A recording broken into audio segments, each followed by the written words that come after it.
why are so many Christians murmuring about their imperfections and their failures and their addictions and their shortcomings. And I see so little war. Murmur, murmur, murmur. Why am I this way?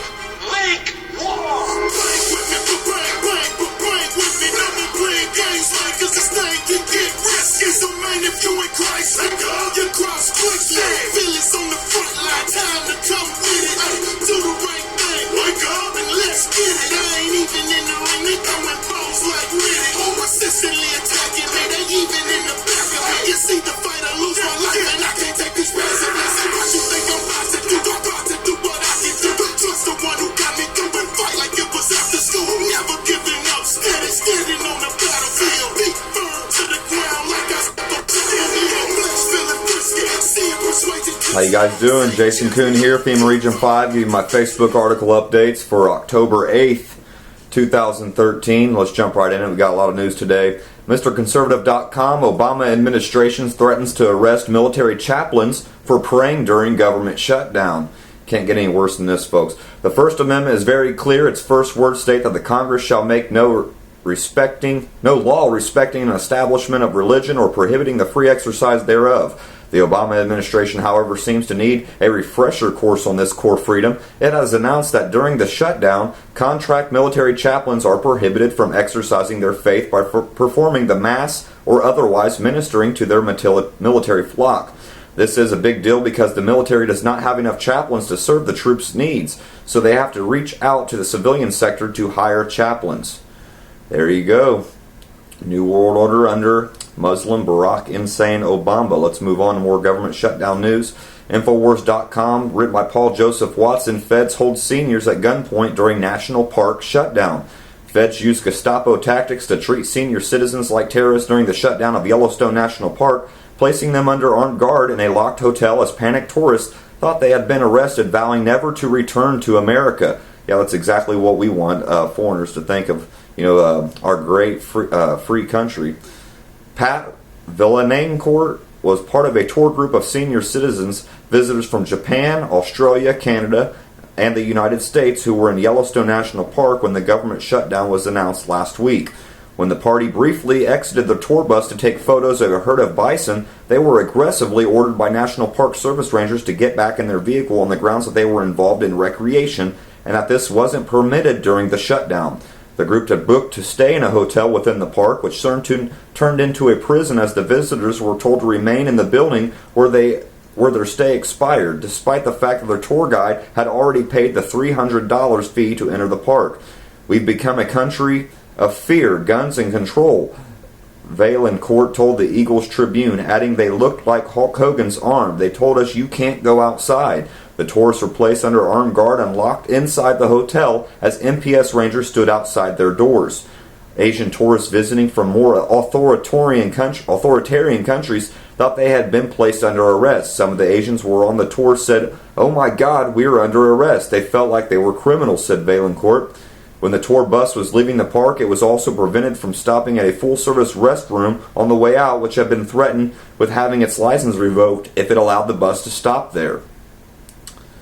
Let's move on. More government shutdown news. WashingtonExaminer.com, signs say National Mall closed, but immigration rally is set to a go. Okay, so they're going to round up the protesting war veterans at the War Memorial. You're going to take hostage people on vacation and touring the country at Yellowstone National Park, and not allow them to take photographs of bison, but you're going to allow the immigration rally to go on at the National Mall. Even though isolated barricades with closed signs remained on the National Mall on Tuesday, the setup for the immigration reform rally said otherwise. A giant stage with lights and an Immigration Reform Now banner was set up in the center of the mall, along with 3 large portable screens. On one side of the mall, more than 100 porta potties were set up for protesters who will attend the rally today. Wow. As several groups of musicians performed sound checks, a lone National Park Service employee arrived to survey the scene but referred to me, the Park Service Communications Office, and left when I asked her why she was calling into work today. Let's move on. SHTFplan.com defund Obamacare back in 2008 when then candidate Obama promised Joe the plumber and the rest of America that he intended to spread the wealth around. Most Democratic and liberal voters embraced the notion of wealth redistribution under the guise of equality. A universal health care plan that would be free for all Americans was the promise from the candidate of hope and change. Tens of millions of Americans jumped on the bandwagon, waving their flags, feigning in his appearances, and fawning over his every word. None ever thought where the money would come from, all this newfound wealth he promised to bestow upon them. But those who understood that socialism, communism, and governance by the collective are failed experiments warned where that money would come from. It would be taken by force from the toils of the middle class, and it impoverished them in the process. Now the Myrmidons who once vehemently supported the policies of Barack Obama, without question are coming to the realization that when Obama spoke about spreading the wealth, he actually meant their wealth too. Let's move on. ChristianPost.com. Pakistan Muslims protect Christians from Islamic extremists and form a human chain around church. Between 200 and 300 Pakistani Muslims and Christians united and gathered to make a human chain around a church in Lahore, Pakistan's second largest city on Sunday. Held on October 6, just 2 weeks after a church bombing killed more than 100 people in Peshawar, the human chain organized by the citizen group Pakistan for All is part of the movement's goal to raise awareness about minority rights and concerns. Well, the terrorists showed us what they do on Sundays. Here we are showing them what we do on Sundays. We unite, Pakistan for All organizer Maham Jabran Nasir told Express Tribune. Pakistan's Christians make up around roughly 4% of the country's 180 million people and have been the subject of intense persecution through targeted bombings, politician assassinations, and blasphemy laws. Let's move on. Back to Infowars.com, written by Kit Daniels, 6th grade assignment destroyed the Bill of Rights. 6th graders at the Bryant School District in Arkansas were given an assignment to revise the outdated Bill of Rights by deleting and replacing 2 amendments using the War on Terror and the Patriot Act as a guide. The worksheet, which is the first constitutional assignment of the school year, tells students that they will be on a National Revised Bill of Rights task force who will prioritize, prune, and add amendments for a revised Bill of Rights. The government of the United States is currently revisiting the Bill of Rights, the assignment states. They have determined that it is outdated and may not remain in its current form any longer. The assignment assumes that our birthrights are not our property that we inherently own as human rights or human beings, but are rather privileges granted to us by the state after being decided upon a central planning committee. Let's move on. NewYork.cbslocal.com. Long Island Middle School bans football and other recreational items. Wow. Worries about injuries at Long Island schools have led to a surprising ban. As CBS 2's Jennifer McLogan reported Monday, officials at Weber Middle School in Port Washington are worried that students are getting hurt during recess. Thus, they have instituted a ban on footballs, baseballs, lacrosse balls, or anything that might hurt someone on school grounds. So not even the kid toy guns are allowed. Not even the Pop-Tart bitten into the shape of a gun is allowed. They're also banning footballs, baseball, lacrosse balls, and anything else they deem might hurt other students. Let's move on. Bloomberg.com, robot surgery damaging patients rise with the marketing. Wow, it's Star Wars stuff. Quartz was quoted as saying in another article put out by the hospital touting another operation, robot-assisted parathyroid surgery in 2010. My prediction is it will eventually replace everything else, Quartz said. What the hospital and Quartz didn't reveal was the risk. Even as Quartz promoted robotic surgery, 10 patients he treated suffered injuries or complications between 2008 and 2011, according to an April complaint by the Colorado Medical Board. 5 had arteries punctured or torn, objects were temporarily left inside 2, and others had nerve damage.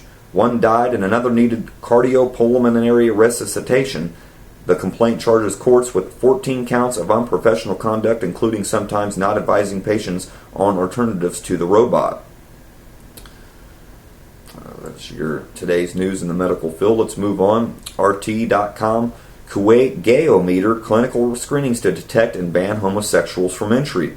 Routine clinical screenings may be used to detect homosexuals and bar them from entering Kuwait and other Gulf member states, according to a top Kuwait official. A central committee asked what the status of expatriates is to view the proposal on November 11th. Health centers conduct a routine medical check to assess the health of expatriates when they come into the GCC countries. Yusuf Minkar, the Director of Public Health in the Kuwaiti Health Ministry, stressed. However, we will take stricter measures that will help us detect gays, who will be then barred from entering Kuwait or any other of the GCC member states, he added, quoted by a local daily Al Ray. Wow, sounds like some technology we need to ask and beg for from the Kuwaitis. You know, they do kind of owe us something for, just going in there and just destroying Iraq after they invaded Kuwait in 1991. Well, give us some of your gayometers, Kuwait. Let's move on. NewYorkPost.com. U.S. adults are dumber than the average human. Wow. That isn't too hard to believe now, is it? Got a lot of Obama zombies out here. It's long been known that America's school kids have measured well compared with international peers. Now there's a new twist. Adults don't either. In math, reading, and problem solving using technology, all skills considered critical for global competitiveness and economic strength, American adults scored below the international average on a global test, according to results released Tuesday. Adults in Japan, Canada, Australia, Finland, and multiple other countries scored significantly higher than the United States in all three areas on the test. Beside basic reading and math, respondents were tested on activities such as calculating mileage reimbursement due to a salesman, sorting email, and comparing food expiration dates on grocery store tags. Wow, we can't even pass that area. Sorting through and comparing food expiration dates and sorting through emails. America deliberately dumbed down. Let's move on to my last article, VigilantCitizen.com. Lauryn Hill ordered by court to undergo counseling due to her conspiracy theories. The name of Lauryn Hill's breakout album was The Miseducation of Lauryn Hill, but it now appears that the powers that would be like her to record a new album called The Re-Education of Lauryn Hill. After appearing in court for tax evasion, Lauryn Hill was sentenced to 3 months in jail, plus she must attend counseling due to her conspiracy theories. That's all the news articles I got for you guys today. Let me give you the New World Order quote of the day by George Washington, 1978. Acknowledged that the Illuminati activity had come to the USA. Here's his quote. It is not my intention to doubt the doctrine of the Illuminati and the principles of Jacobinism had not spread into the United States. On the contrary, no one is more satisfied of this fact than I am. Let me also give you the proverb of the day, Proverbs 28:27, King James only. He that giveth unto the poor shall not lack, but he that hideth his eyes shall have many a curse. That's it for today. Thanks for listening to me. My name's Jason A. Coon. You can find me on Facebook. You can find me on YouTube. You can also check out my ministry page at Romans 12:2, Transformer Ministries.